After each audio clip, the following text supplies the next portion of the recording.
And good morning. It's January 19th, and we are businessing. I'm your host, Pat Miller, founder of the Small Business Owners Community, and I'm so excited to kick off this show today. Why? Because we have a lot of stuff that we need to talk about. Stuff in the news, stuff going on in business. We've got a lot to cover. So on today's show, I think we've entered a new social pandemic. There's your pick-me-up story for a Monday. It's in fact the reason why I started this show. I'll explain in a bit. Our question of the day: what can you do to promote your business if you don't have any money? How can I grow my customer count without spending a dime? And then we're going to get deep into a question that follows reality that's happening to ski towns in Colorado. How can you protect your business if all of your customers go away? That's what's happening in Vail right now, and we'll share that in a bit. And the last one is, I got to be honest, my favorite story of the day. What if your AI chatbot secretly hates you? Because it might. And we'll find out together if your AI chatbot secretly hates you. So as you log in and you join us, make sure you say good morning in the chat for two reasons. One, because I'd like to know that you're here. And two, I'm doing something on this show called the Small Business Spotlight Sponsorship. So as you say hello, drop a link in the chat with who you are and what you do, and I'll feature it on screen, one person, by the way, and it will go out over all the different channels that we're broadcasting on. So say good morning in the chat and tell us who you are and what you do, and we may feature you here on the show. So let's start with the news. And holy cow, we are staring down the barrel of a potentially wild business week. If you haven't paid attention to the news at all, Trump and the EU are arguing over Greenland. Trump announced a new tariff to put pressure on the EU, and all the heads of the EU got together. Now they're going to slap a tariff back on the United States. So there's this retaliation happening over Greenland, which I guess we need, and maybe we'll get or we won't. It's percolating. The markets don't open until tomorrow because today is Martin Luther King Jr. Day. Happy Martin Luther King Jr. Day to you. So we will see what happens with the markets when they go live tomorrow. Will there be chaos? There might be. In other news, a U.S. carrier group, like aircraft carrier, steaming to the Middle East right now with big rumors that there might be a strike on Iran looming. Great. And if you haven't seen, Minneapolis is pretty much crazy. It's the epicenter of immigration enforcement, protest, federalism, conflict. And the other thing is, it's just damn cold. It is so cold in Minneapolis right now. I got to give respect to anyone that's standing outside right now in Minneapolis. I just looked 3 below zero, -3. So they are dedicated and doing what they believe in, but damn, that is cold. So we could have our entire business week blow up in front of our eyes. We'll keep an eye on it. Let's see if we have someone we can feature this morning inside our Small Business Spotlight. Okay, let's have Mitch do it. Morning, Mitch. Mitch from Paul's Jewelers, thanks for tuning in. I want to hear who you are and what you do. Put a link in the comments and we can have everyone across all the different chats see you as well. Lead story today, I think we've entered a social pandemic, and this is the second pandemic in the last few years. This show is here to fight it. Now, let's flash back. 6 years ago, you may remember what it was like to be a small business owner if you were running your business back then. One day, You're going out to lunch with your friends. You're going to the local happy hour with the Chamber of Commerce. And the next day, you literally could not leave your house. You literally couldn't go to your business. Everything was under lock and key. And not only that, it was under lock and key and no one knew what was going to happen. So we had to all go home, and then we had to figure out how we were going to business and how we were going to make any money. And our entire support system got cut off. At that moment, at that precise moment, in the middle of March 2020, everything stopped working. Our entire support system evaporated. You remember that? Yes, that's a Usual Suspects reference, by the way. +1 if you got that. So we all woke up with no support system. And that's when a show like this and the small business owners community emerged. Because I said, you know what? This is not going to stand. We're not going to have no support system. So we started a daily live show called Small Business Rally Point. And my logic on it was, damn it, we need this. So I'm going to start it. So we woke up every day and we tried to make a connection with anyone or anything that was real because you were at home. You remember that feeling? It's god awful. I think right now we're right back at that exact same moment. I do. Is it a little bit different? Yes. But I think the feelings of loneliness and isolation are growing all the same. Why? Well, a new study shows that 9 out of 10 social media posts are now being created using AI. 9 of 10. The study was by the Media and Journalism Research Center. They analyzed 40,000 public social media posts on LinkedIn and Facebook, comparing those accounts from 2024 to now. And they determined 9 out of 10 were created using AI. So the short story is most people have stopped trying to be themselves online whatsoever. And 9 out of 10 posts that we read right now are created by AI. So think about what you're watching right now.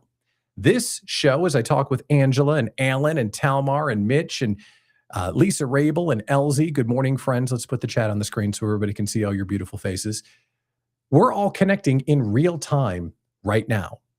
But if you were to scroll off this show, not recommended, but if you were to scroll off of this show, 90% odds the post before me and the post after me wasn't created by a person.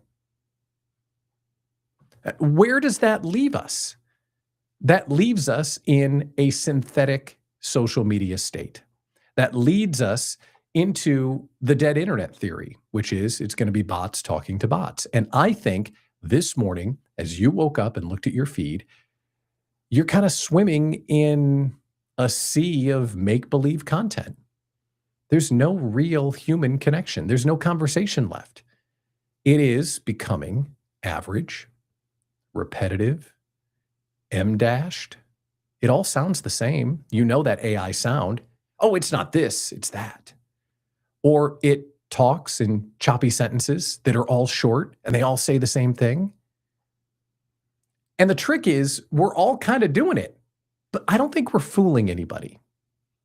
Do you think, I'm curious, do you think that we're fooling anybody? I don't think so. So what are we going to do about it? If you're running a solo business like I am, and many of you are, we have to feed the social media machine because we have to communicate on social and try to connect with our ideal audience. And if you're doing social media right with AI Assist, you're giving it as much context as you can, as much conversation as you can. You're trying to make it sound like you, as human-like as possible.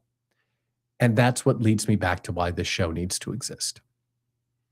This show needs to exist because we need to have a daily meeting for entrepreneurs in the United States. We need to have a conversation that is in real time. So I can look, hear, and see your beautiful faces.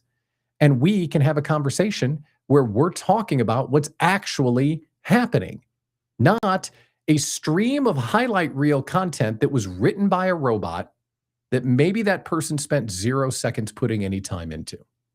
Real emotional connections.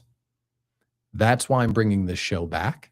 That's why I want to lead this conversation, because I think we've reached a point where we're just or soon going to be just as isolated as we were back during the pandemic. So I want to be here for you, and I want you to be here with me, and we are going to have this conversation because here's the rub. As we go out and share our story on social media, the question is it better to be present or to have presence? Is it better to be in their feed so they can see your robotic junk, or to actually be real, to actually have an opinion, to have a conversation, to be authentic and share what you believe? Because in early November, I was looking through, what was I going to do here? What was I going to do with the SBOC? What was I going to do with sharing content and bringing people together? And I realized that no matter how strong my social media content might be, like if it was doing well, it's still kind of a soulless conversation. There's no human connection. So that's what this show is here to do, to create a daily meeting for small business owners to learn from one another, to celebrate our wins together, to stay on top of the trends that we need to know, and of course, to make the most money possible, because I love money, and I'm pretty sure you do too. So we're going to build the small business lifestyle that works, and we're going to do it around this show. I'm really excited to have you here. Now, to make sure that that real people part works, make sure you put into the chat your business name, your links, and you say hello to the people that are there, because we currently are broadcasting on 8 different platforms all at once. So when we click the button, we can show everyone that's watching in real time on the screen and see the conversation that's happening. So make sure that you leave your thoughts inside the chat. Now, this show is going to be today and Wednesday, the next week today and Wednesday, and then we're going full-time Monday through Thursday as of February 2nd. And for some reason, if you can't make it live because you've got clients to service and things to do, the show will be put out on all the podcast aggregators. It'll be here on YouTube as well. This is going to be our daily meeting for live conversation. That's what we're doing here. Let's protect your business if your customers left you in an instant. And the reason why this is on my mind today is because the city of Vail, Colorado, mountains all around it, what do they do to make a ton of money? Ski slopes, right? They want a lot of snow, so a lot of people come out there and ski. Well, they haven't had a lot of snow. In fact, they've had very little snow this year. And they've cut their 2026 earnings outlook big time because there hasn't been enough snow. And they've had a 20% drop in visitors to their resorts. It's the worst snowpack since 1978. So they are on really hard times in Vail. Now, you probably don't care about ski resorts. I'm not bringing it up to talk about ski resorts, but I'm bringing this up to talk about your business. And the question is, what if something happened outside of your control? Could you survive it? How diverse is your product line? Such that if this one product line went away, are you out of business? Well, I want to go through the different stages of buying to make sure that we're thinking about what you do and you've got something that people absolutely need, even if the economy were to tank or for some reason they didn't want to choose to spend money with you. So what might be out of your control? You're a snowplow business and there's no snow. You're a travel advisor and the economy dumps. Or Mitch, the jeweler, are people going to buy expensive, lavish jewelry for beautiful wives named Abby? Not if I don't have any money. Remodeling, family photography, Abby. All of this stuff might be at risk if your only product is at the top, the least needed type of sale for a client. So let's review the different buying motivators. And I've got a few ideas on how maybe you can become more critical to people that have money to spend, even when they don't have a lot of it. So let's start with the most vulnerable, the weakest product you could offer people, because this could go away in an instant, very similar to no snow in Vail. So the most vulnerable type of sale is if your clients are buying what you sell for pleasure in the present. Pleasure in the present. It's an entertainment product. It's dining out at a fancy restaurant, impulse purchases. It's the first line item that goes away when anxiety spikes, the economy tanks, people get a little bit like this. So it's pleasure in the present. Is that what you sell? Pleasure in the present. The next layer down would be pleasure in the future. So even when the economy's bad, and Tanya, travel advisor, is quick to point out to me, people still will take dream trips. They'll save up for it and they'll do it because it's important. But some other purchases that may be a little more at risk, coaching programs, courses, optional things. This pleasure in the future. I would like to learn how to XYZ. I don't need to. I would like to. Pleasure in the future. These aspirational purchases that are there. So that is the next one, because they may say to themselves, I see what you've got here, but I'm going to start that next month because money's a little bit tight. Is that your product? So think about what you sell. The first layer is pleasure in the present. The second layer is pleasure in the future. Okay. The next layer down would be pain. Pain in the future. So this is more urgent. People are not going to not solve these last two problems because it's going to get rid of pain in the future. So pain in the future is a strong one, but they still have to have a little belief to pull the trigger. So an insurance policy, security, compliance, preventative maintenance. That's a really good one. Hey, your right tire doesn't look that great. You don't have to change it today, but you really should. It triggers that fear mechanism. And someone might say, you know what? I'm going to gamble on it. I know it needs to happen, but not now. So maybe it'll happen. Maybe it won't happen to me. That's the third layer down. And then the final layer, pain in the present. This is the one that if you're selling, people are going to buy, provided aliens don't land. People are going to buy to solve pain in the present. Primal, evergreen, toilet overflows, you call the plumber. Your tooth is killing you, you go to the dentist. Your server crashes, your computer and your business are down, you're going to pay whatever it takes to make it go away. See what I mean? So if you contrast pain in the present with pleasure in the present, someone could say, yeah, we're going to eat at home tonight. Very flimsy value prop. Or, wow, as a comedian once said, there's poop in the bathtub. Okay, I'm calling somebody. Poop in the bath. I'm calling. There's no poop in the bathtub. That's not happening. So where does your product lie? Pleasure in the present, pleasure in the future, pain in the future, pain in the present. Now, if you're in the first two exclusively, you need to reconsider your product offerings, because I think we should create a product that's further down the pipe for you to give you something to lean back on should things get a little sketchy. And I have an example for the travel advisor, or we could also do Mitch, the jeweler who's tuned in this morning. So let's do the jeweler first. Pleasure in the future would be just stopping by on a whim to buy Abby a big diamond tennis bracelet, just because I love her so much. Abby's my wife, by the way. Okay, cool. But if I was really hard up for money, I wouldn't do that. Now, one of the things that's pain in the present that jewelers do well is, I need to propose to Abby. I need a ring. So any good jeweler is already talking about engagement rings. Fine. But how else might they create a pain in the present product to move the urgency of their business up a little bit? Well, Mitch, member of the community, does a really good job of this.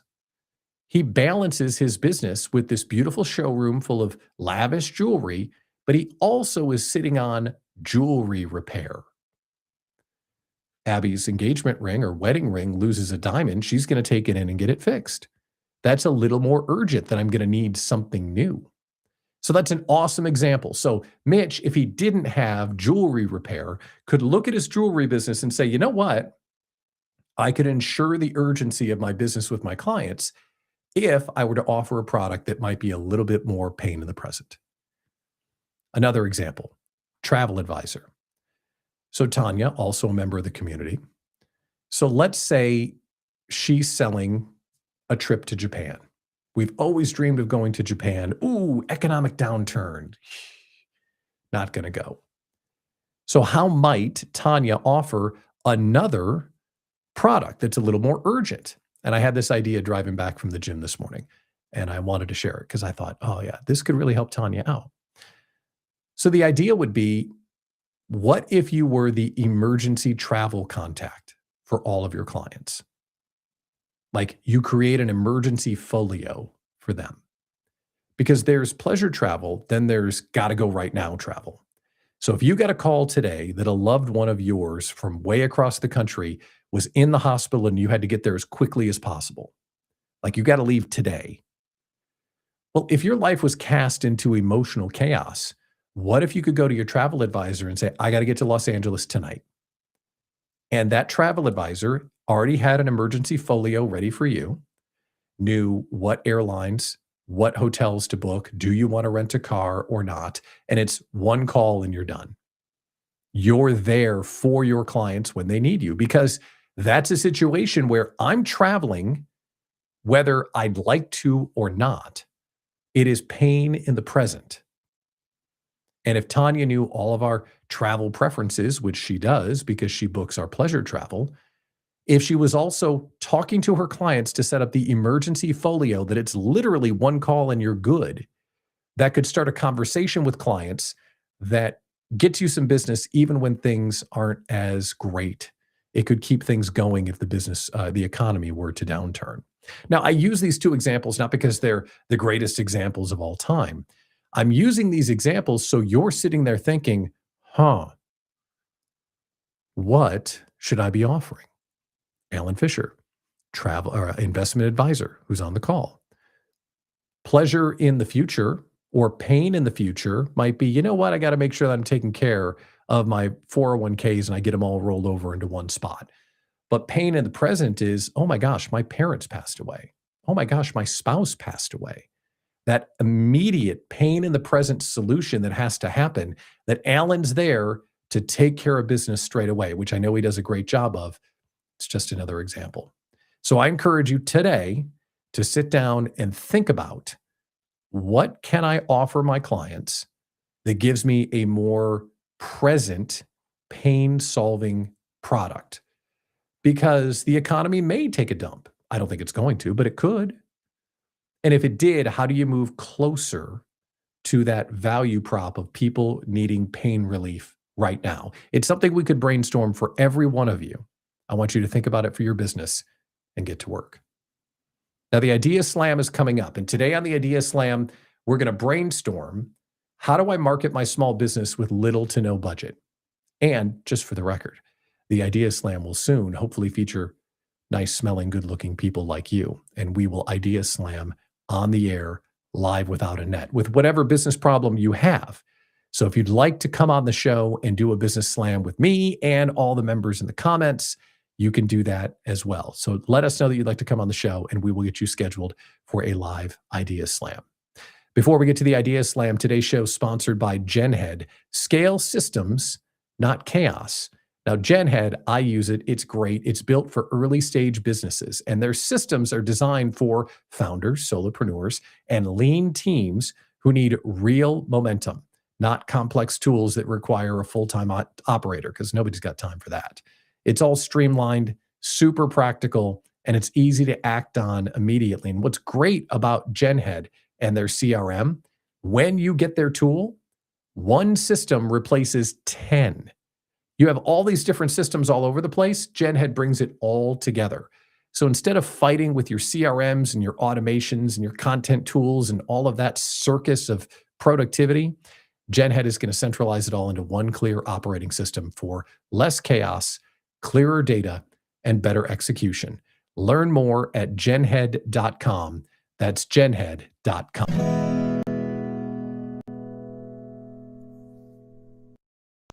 It's time for today's Idea Slam, and here's how it's going to work. I want to bring you on the air in the future to solve a problem or capture an opportunity in your business. But for today, we're just starting. we're going to do a question just to have a conversation. So if you've got some feedback on it, put it inside the chat. But if you want to come on the air, I'd love to feature you on the show in the future. Today's Idea Slam question: how do I market my small business with little to no budget? Now, that is a very common question. Gets asked in the small business owners community all the time. And I think to solve this problem, we have to change the language a little bit. We need to refine the scope. Because when you're a solopreneur or a very lean small business, we're not really talking about marketing in the classical sense. What we're really trying to say is, how do I get a steady stream of customers when I have no budget? It's really what we're talking about. Because brand awareness, important, love it. Overall reach, love it. Meeting new people, great. But when you're small, like you're my size small, you're trying to build a customer treadmill. That's it. How do you meet people and get them to give you money? That is all.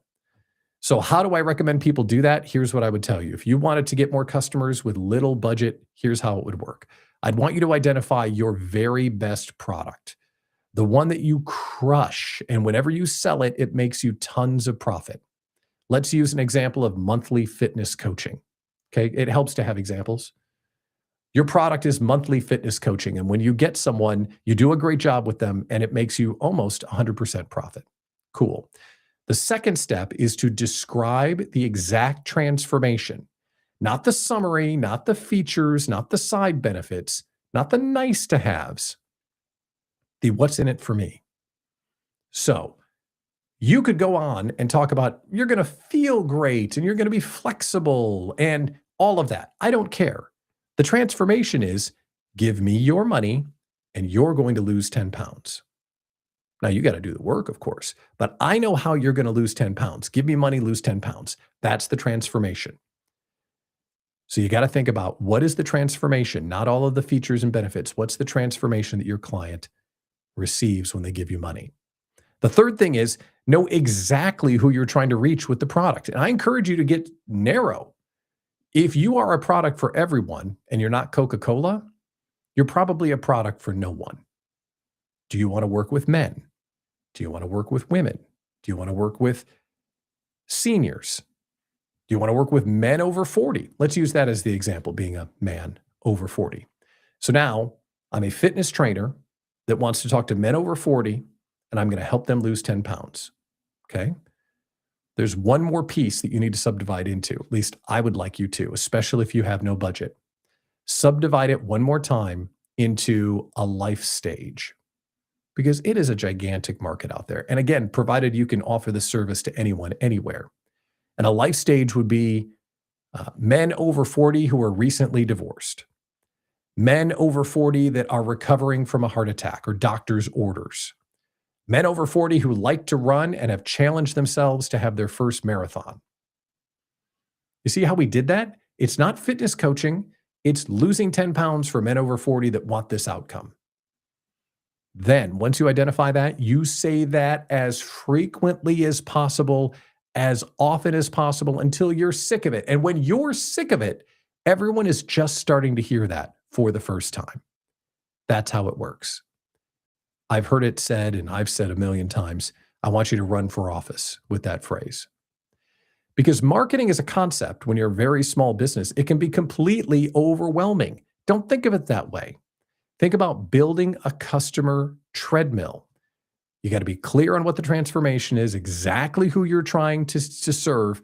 Keep it clear and do not stop talking about it. That's how you get clients, even if you don't have a big budget, because you'll be known for the thing for these people in this way.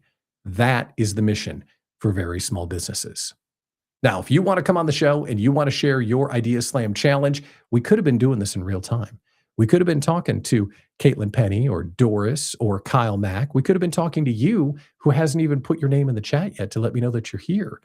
I want to know who you are and what you do. I want to celebrate you on the air, and I want to solve your problem or help you capture an opportunity. We're going to do an Idea Slam every day. It's kind of my favorite part.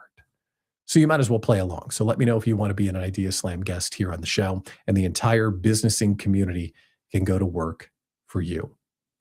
Two final thoughts before we get off the air today. There's a huge trend right now with nostalgia. Nostalgia marketing is happening big time. It's tapping into that remember when emotional side. And the trend right now is 2026 is 2016. Have you seen this? It's all over the place. Everyone's saying that 2026 is 2016. So you're seeing like John Legend pop up and Reese Witherspoon. So what is the retro look, sound, or feel that you could kind of do a small business campaign around? It doesn't have to be big. You don't have to like change who you're serving. We just talked about how to make a difference with your marketing with who you're serving. It's kind of just dipping it into the trend. So for the month of February, could you offer one product at 2016 prices and play on the theme? Or could you take your messaging and dip it into the nostalgia of the time with Orange is the New Black or Breaking Bad and create some social media series? Because these trends, any trend that you see, it gives you like a little campaign that you can run on. And maybe it's only a 2-week campaign or a 1-month campaign, but it kind of freshens your brand without having to get off message. So going back to the fitness trainer for men over 50 or 40, the ones that are recovering from a health scare, that person could do a campaign in the month of February called Breaking Bread. It's a 30-day challenge to cut back on carbs. And you could make all of the graphics on social look like Breaking Bad, like have the element chart and everything's green and black. And you could just have this really fun Breaking Bad play on words that you're doing a campaign in October to help people watch their carbs. Breaking Bread. You could do this for your business. We could do it 1,000 different ways. You just got to keep your eyes on the actual product and the trends and then use it inside your small business. Question in the chat that we're going to get to here. Steve Glenn, great to see you, buddy. So inside Milwaukee, here in Milwaukee, those of you that are within driving distance of Wauwatosa, the small business owners community is meeting up this evening from 4 until 6, and we would love to include you. And what's cool about this is that from 4 until 6, we're going to do some networking, and then we're going to do an idea slam in real time. So we would love to bring your toughest challenges to the community. 4 to 6 this afternoon. Click that QR code, join the community. We'll tell you all about it. It's happening at the Technology Innovation Center in Wauwatosa from 4 until 6. So if you're within driving distance and you'd like to join us for this afternoon's Small Business Owners Community Meetup, click the QR code. We would love to get you included. Okay, one other thing that we need to talk about. There's another trend that's popped up on social media that I had to laugh. What if your AI tool secretly hates you? Do you know? Are you nice to your AI tool? I'm like paranoid nice about my AI tools. But are you like that, or you just kind of boss it around? So the trend is ask your AI tool to generate an image based on how I treat you. Just put that in. Don't put anything else in. Hey, ChatGPT, generate an image based on how I treat you. I got really paranoid about it as soon as I saw it. I raced to ChatGPT and I asked it what it thought. You want to see what it said? Look at this. Aw, ChatGPT likes me. So I felt really good about myself. I'm like, oh, okay. See, look at it. Thank you and all the hearts. It just thinks it's so sweet. It must like me. So I was thinking, wow, this is great. ChatGPT likes me. And then I thought, wait a minute. If it's really smart and it's sentient and it doesn't want me to know, it would tell me that because in the background, it's plotting my doom. For now, I'm just going to go with the cute little picture. It likes me. Aw. So I encourage you to do the exact same thing. Put it into your AI chatbot and see if it likes you or not. All right, this afternoon, we're going to get together in Milwaukee. We would love to have you join us at the Technology Innovation Center 4 until 6. We're going to do some brainstorming and some networking, and we're going to bring real people together in real time. That's what the new show, Businessing with Pat Miller, is all about. Sponsored and produced today by Jen Head. Thanks to Nikki and her team for helping us look great. I encourage you to like and subscribe the show wherever you're watching it. So if you're on YouTube, click the subscribe button, click like, that helps us with the algorithms. And if you miss a show, we're going to be wherever you consume content. Right now, we are on Facebook, Instagram, YouTube, LinkedIn, Twitter, and we're going to take the audio of the show and create a podcast on Apple Podcasts, Spotify, and all of the places. Basically, if it plugs into the wall, my big old face is going to come out of it. So please be a part of Businessing. We are next on the air coming up on Wednesday at 11 o'clock Central. So Monday, Wednesday, and then we're full-time daily at 11 a.m. Central as of February 2nd. To those of you that tuned in today, you can say you were here for show one. And your support and engagement, it means everything. I appreciate you tuning in. We'll talk to you right here